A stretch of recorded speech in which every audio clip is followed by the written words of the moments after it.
राष्ट्रीय means cum merit छात्रवृत्ति परीक्षा 24/9/2023 को जो हुई है उसके भाग 2 शैक्षिक योग्यता में विज्ञान के जो प्रश्न थे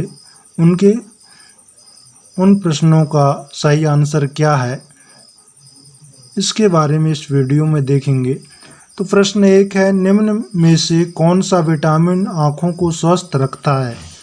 तो इस प्रश्न का आंसर है ए विकल्प, विटामिन के। प्रश्न 2, निम्न में से कौन सा अभावजन्य रोग आयोडीन की कमी से होता है?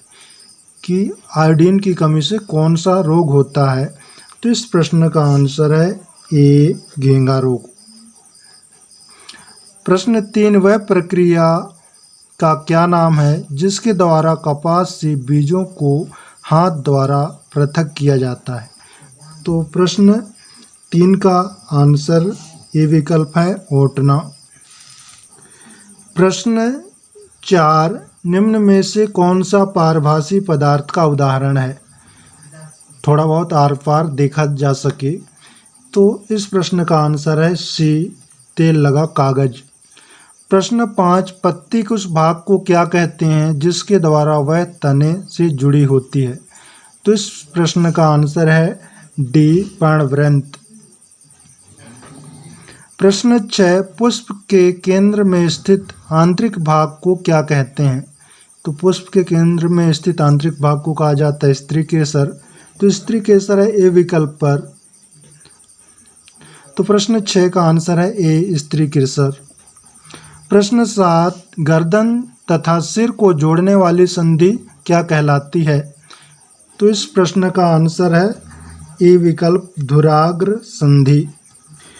प्रश्न 8, जन्म के समय मानव कंकाल में लगभग कितनी अस्थियां होती है? तो प्रश्न 8 का आंसर है सी, 305। प्रश्न 9, मानव मेरुदंड कितनी कशेरुकाओं का बना होता है? तो 33 कशेरुकाओं का बना होता है। तो 33 है बी विकल्प पर। तो प्रश्न 9 का आंसर है बी, 33। प्रश्न 10, लोलक की गति किस प्रकार का गति का उदाहरण है? तो लोलक की गति किस प्रकार की गति का उदाहरण है? आवर्ती। तो आवर्ती है डी विकल्प पर। तो प्रश्न 10 का आंसर है डी, आवर्ती। प्रश्न 11, पत्ती की सतह पर उपस्थित सूक्ष्म छिद्र को क्या कहा जाता है? तो पत्ती की सतह पर उपस्थित सूक्ष्म छिद्र को कहा जाता है रंध्र, इंग्लिश में इसी को स्टोमेटा कहते हैं। तो प्रश्न 11 का आंसर है ए, रंध्र। प्रश्न 12, निम्न में कौन सा परजीवी पौधा का उदाहरण है जो पादप परपोषी को अमूल पोषक तत्वों से वंचित कर देता है? तो इस प्रश्न का आंसर है ए, परजीवी का उदाहरण है ए, अमरबेल। प्रश्न 13, उस पोषण प्रणाली को क्या कहा जाता है जिसमें जीव किसी मृत या विघटित जैविक पदार्थों से पोषक तत्व प्राप्त करते हैं? मृत या विघटित पदार्थों से जो पोषक प्राप्त करते हैं उन जीवों को कहा जाता है मृतजीवी। तो मृतजीवी है बी विकल्प पर। तो प्रश्न 13 का आंसर है बी, मृतजीवी।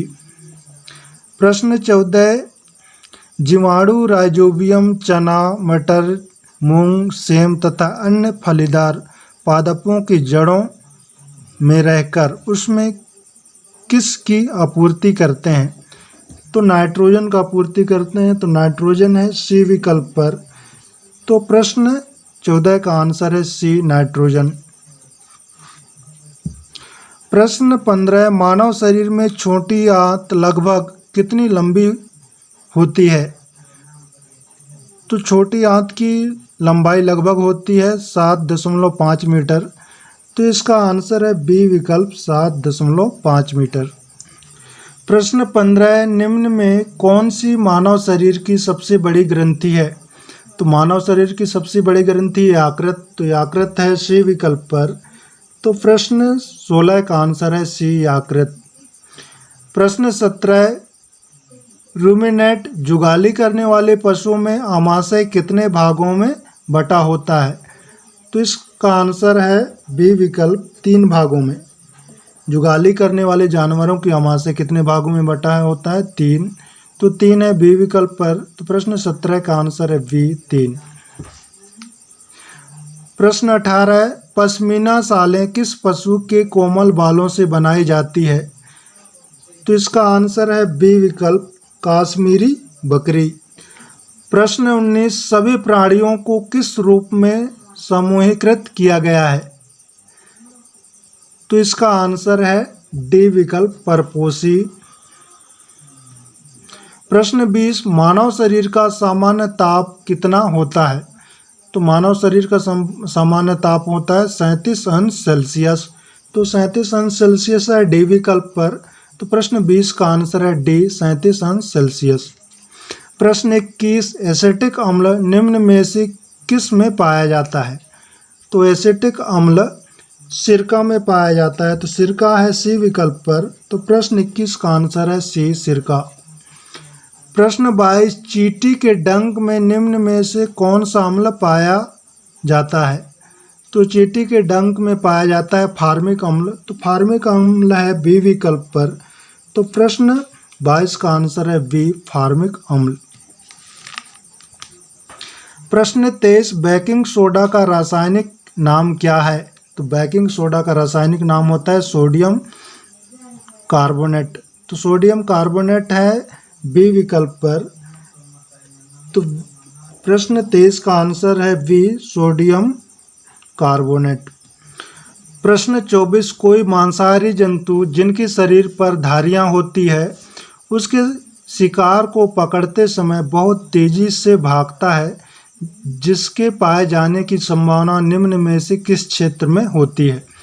तो इस प्रश्न का आंसर है डी उष्णकटिबंधीय वर्षा वन।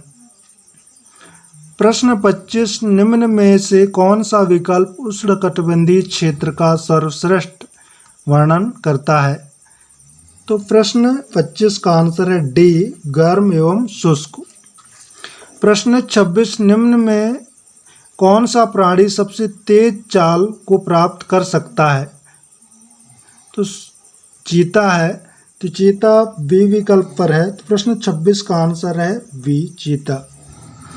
प्रश्न 27, निम्न में से किस वैज्ञानिक ने सबसे पहले देखा कि जब भी किसी तार में विद्युत धारा प्रवाहित होती है तो उसके पास रखी चुंबकीय सुई में विक्षेप होता है?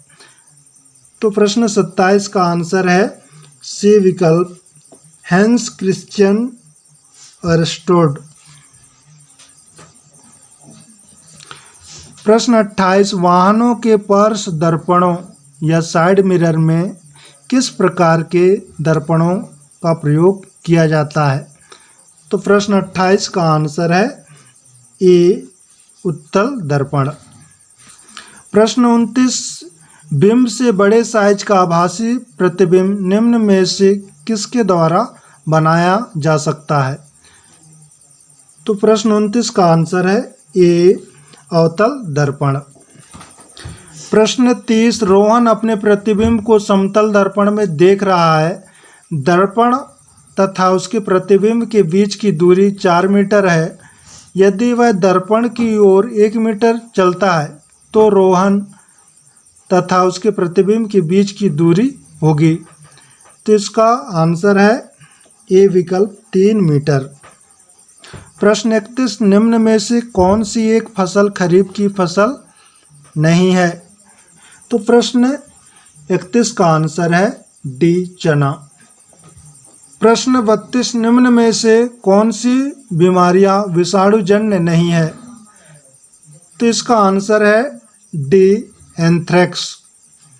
प्रश्न 33, निम्न में से किसके उत्पादन में खमीर का प्रयोग किया जाता है? तो किसके उत्पादन में खमीर या ईस्ट का उपयोग किया जाता है?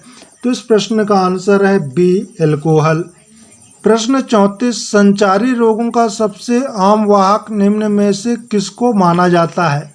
तो संचारी या संक्रामक रोगों का आम वाहक मक्खी को माना जाता है। तो मक्खी है ए विकल्प पर। तो प्रश्न 34 का आंसर है ए मक्खी।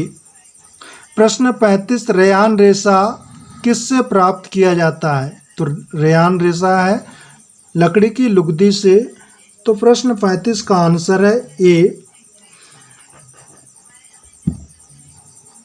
इसी प्रकार के मानसिक योग्यता एवं सामाजिक विज्ञान और गणित की जो प्रश्न हैं उनके आंसर प्राप्त करने के लिए हमारे YouTube चैनल को सब्सक्राइब कर लें। धन्यवाद।